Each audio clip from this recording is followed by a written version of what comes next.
अपने गांव की बड़ी समस्या को उठाने के लिए नारेबाजी कर सकते थे या फिर सड़क जाम कर शासन तक आवाज उठा सकते थे, लेकिन उन्होंने ऐसा नहीं किया। इसके बजाय उन्होंने अपने गांव पर एक डॉक्यूमेंट्री तैयार की और उससे शासन प्रशासन को झकझोरने की कोशिश की। आइए आपको बताते हैं कि किस तरह कमला रावत ने अपने अलग अंदाज में गांव की समस्या को उठाया है। आधुनिकता के इस दौर में कुछ जगहें ऐसी भी हैं जो अस्तित्व में तो हैं, लेकिन सरकारी रिकॉर्ड में नहीं है। बात सिर्फ इतनी भर नहीं है, इससे गांव के लोगों को कई दिक्कतों का सामना करना पड़ता है। सरकारी दस्तावेज में उनका रिकॉर्ड नहीं होता, जिसकी वजह से युवाओं को रोजगार में दिक्कत आती है। इलाके के लोग किसी भी सरकारी योजनाओं का लाभ नहीं ले पाते, न ही उनका मूल प्रमाण पत्र है, न वोटर आई कार्ड में उनका पता है। उन्हें अपने गांव का एहसास तो है, लेकिन उसका अस्तित्व नहीं होने का मलाल है। ये गाँव में कुछ सभ्यता नहीं। हम 60-70 वर्ष हुए सकी, हमारा 2 पीढ़ी गुजर बुढ़िया निभेलियो, पिछड़ी अवस्था में कुछ नहीं मिलो। भैर देश में जब हमारे कागजात में स्वीकृति होने की नहीं, यो खो गाँव न छो छे नहीं, गाँव छो न पता नहीं पहले पता नहीं से कि ठेली घर बोल कहीं के गाँव में जाने का बोले तुम गाँव न क्या छे, तुम गाँव नाम नहीं साना ठीक। ऐसे में कमला रावत ने वो रास्ता नहीं अपनाया जो आमतौर पर लोग अपनी मांगों को मनवाने के लिए अपनाते हैं। उन्होंने सड़क जाम नहीं की, नारे नहीं लगाए, नेताओं अधिकारियों का घेराव नहीं किया, कहीं आंदोलन के तौर पर तोड़फोड़ भी नहीं की। उन्होंने अपने गांव की इस बड़ी समस्या के लिए, निदान के लिए और सबका ध्यान खींचने के लिए एक डॉक्यूमेंट्री तैयार की। मैं भारतीय सेना में सेवारत रहा हूँ। कई बुजुर्ग लोग हमारे इंडियन आर्मी में रहे हैं। केंद्र सरकार, राज्य सरकार और राजनेताओं से हमारी मुख्य मांग है कि हमारे गांव को राष्ट्रीय विलेज का दर्जा दिया जाए। और डॉक्यूमेंट्री को सोशल मीडिया पर उठाया। उन्होंने बहुत सहज तरीके से अपने गांव की समस्या को सरकार तक पहुंचाया। उत्तराखंड के चमोली जिले में एक ऐसा गांव है जिसका नाम ग्राम ठेली है।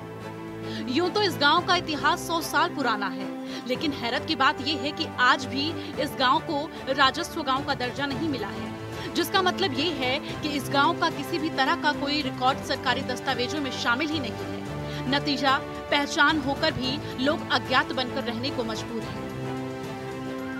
मेरी समस्त ग्रामवासियों की तरफ से सबसे अपील है, नम्र निवेदन है कि हमारे गाँव राजस्व बने।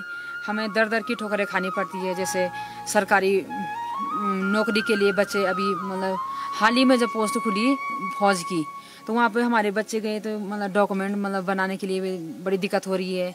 और आधार कार्ड हुआ, पासपोर्ट हुआ, ऐसे तमाम कागजातों में हमारे गांव का डाटा है ही नहीं, तो कहाँ से निकलेगा। तो जैसे डाक आती है बाहर से, तो पहले पलेठी ग्राम सभा आती है, फिर वहीं से फाड़ फूड़ के यहाँ गांव में पहुंचने तक 1 हफ्ता लग जाता है। हमें सुरक्षित डाक नहीं मिलती है। और हमारी गांव की महिलाएं न तो महिला मंगल दल का रजिस्ट्रेशन है, न तो हमारा युवक दल का रजिस्ट्रेशन है। यहाँ के लोग ना तो पासपोर्ट बनवा पाते हैं और ना ही सरकारी सुविधाओं का इस्तेमाल कर पाते हैं। अक्सर आपने सुना होगा कि गांव में किसी तरह की असुविधा की पूर्ति के लिए ग्रामीणों ने जमकर हंगामा किया, किसी नेता के घर का घेराव कर दिया, सड़क जाम कर सरकार से मांग की। लेकिन इस गांव ने अपनी समस्या के समाधान के लिए ऐसा कुछ नहीं किया। यहाँ कमला रावत ने गांव के लोगों को साथ जोड़कर एक छोटी सी डॉक्यूमेंट्री बनाई। इस फिल्म में गांव के लोग अपनी तकलीफ को बयां करते नजर आ रहे हैं। पापा के जो है फौज में रहे, 1939 की युद्ध में, जापान में युद्ध में रहे। उसके बाद मेरा बेटा भी आज वर्तमान में फौज में है, वो भी पैरा कमांडो में है। और आज हम इतने पीढ़ी हो चुकी है, 7 पीढ़ी 8 पीढ़ी पहुँचने जा रहे हैं, लेकिन इतने ग्राम सभा, इतने प्रधान होने के बाद किसी ने ये स्टेप नहीं उठाया कि किस तरह से उनके गांव का राजस्व गांव ना होना उनकी परेशानियों का सबब बन गया है।